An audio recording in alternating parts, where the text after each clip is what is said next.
Chapter 4. The Secret Expedition. At the far end of Miss Pickerell's pasture, a huge silver-colored structure gleamed in the late afternoon sun.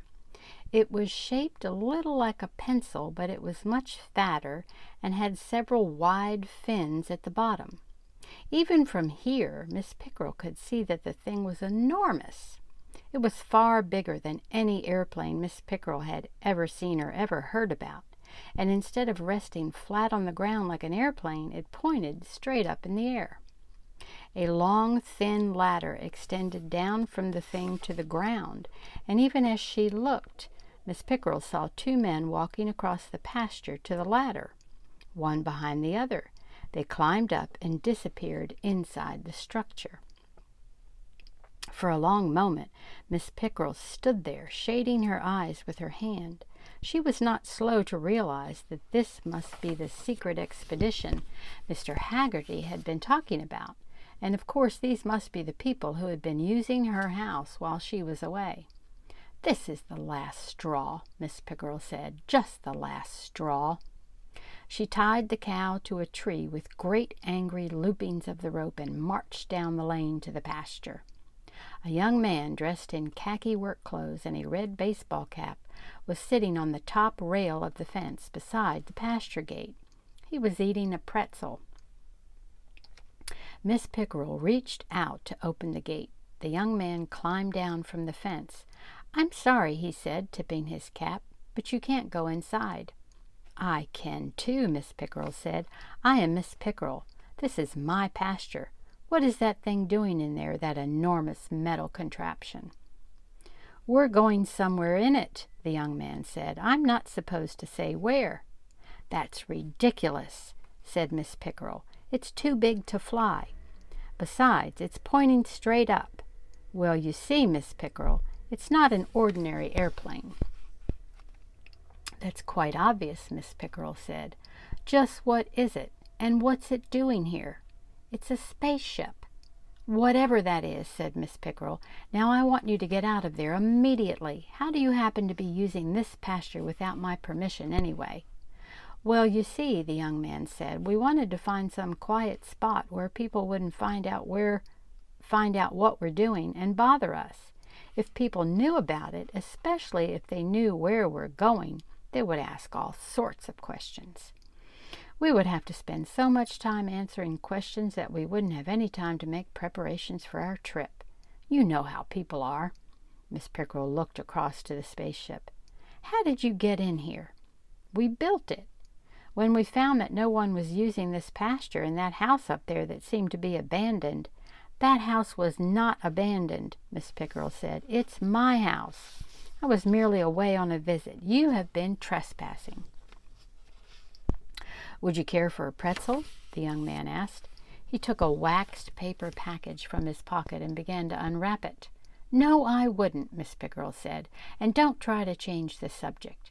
You will have to leave my pasture immediately. Who's in charge here, anyway?" "That would be Captain Crandall," said the young man. Miss Pickerell reached for the gate again, but the young man stepped in front of her and barred the way. "Captain Crandall is very busy inside the spaceship, Miss Pickerell, and he doesn't want to be disturbed." "It's too bad about Captain Crandall being so busy," Miss Pickerell said. "Kindly stand aside."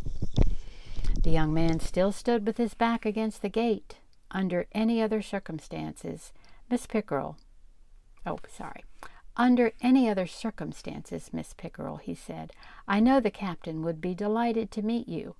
However, since we will be taking off any minute now, we are just waiting for another member of our crew to join us. It will be impossible for him to see you.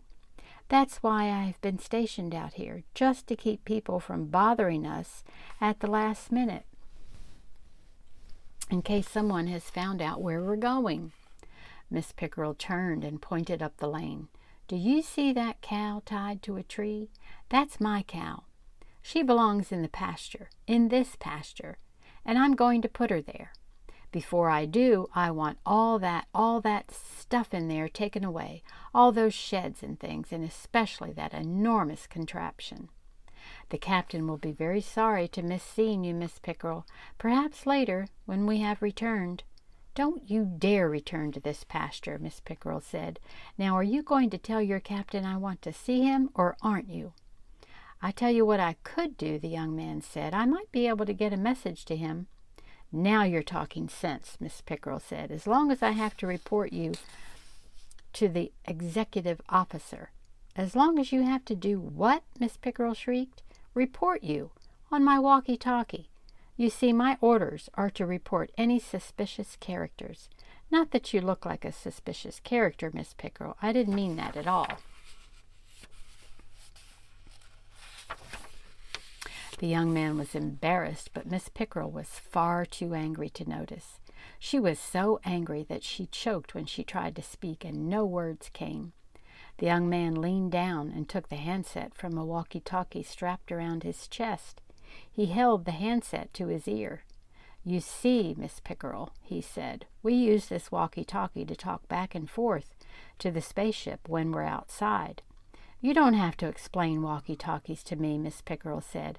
"I've heard all about walkie-talkies from my nieces and nephews. Just turn that thing on and tell your captain I want to see him immediately." The young man reached down and flipped a switch. "That's funny," he said. "It doesn't seem to work. Here, hold this phone a minute, will you, so I can use both hands?" Miss Pickerel held the phone to her ear. She heard a faint click. "There," said the young man. "It's fixed. I'll take it now." But Miss Pickerel saw her opportunity. She inhaled a deep breath and was about to ask to speak to the captain when a sharp, crisp voice spoke in the receiver at her ear. "Wilbur, come here immediately." Miss Pickerel was so startled that she handed the phone back to the young man, who held it to his ear. "Yes, Captain," he said. "Coming, Captain. Right away, Captain." "That was Captain Crandall," he said to Miss Pickerel. "I guess we must be almost ready to start." He replaced the handset on the walkie-talkie and opened the gate. "When you get inside that thing, Wilbur," Miss Pickerel said, "just tell your captain that I want to see him right away." Wilbur went through the gate. Miss Pickerel continued, "Tell him I want to see him up at my farmhouse. I don't know why I should stand around out here waiting for him." "I'll tell him," Wilbur said, starting for the spaceship, "if I get a chance, if he's not too busy." "Tell him I'll give him half an hour," Miss Pickerel said. "Just half an hour. If he isn't there by then, I'll report him." "That's what I'll do. I'll report him. I'll report him to the governor. Maybe you think I don't know the governor, but every year for 15 years my rock collection has won first prize at the state fair, and one year the governor himself gave out the blue ribbons. That's a very fine collection of rocks you have, Miss Pickerel," the governor said to me. "Goodbye, Miss Pickerel," Wilbur called. He was halfway across the pasture. "Remember now," Miss Pickerel shouted, "just half an hour." She turned around and marched up the lane. "I'll get them out," she said as she passed her cow. "I'll get them out of your nice, quiet pasture. Don't you worry." Miss Pickerel hoped the men would believe her threat about reporting them to the governor. She hoped that would make them go away. Actually, Miss Pickerel was far too much in awe of the governor to do such a thing. Miss Pickerel would never dream of bothering the governor with her own private troubles. Until next time.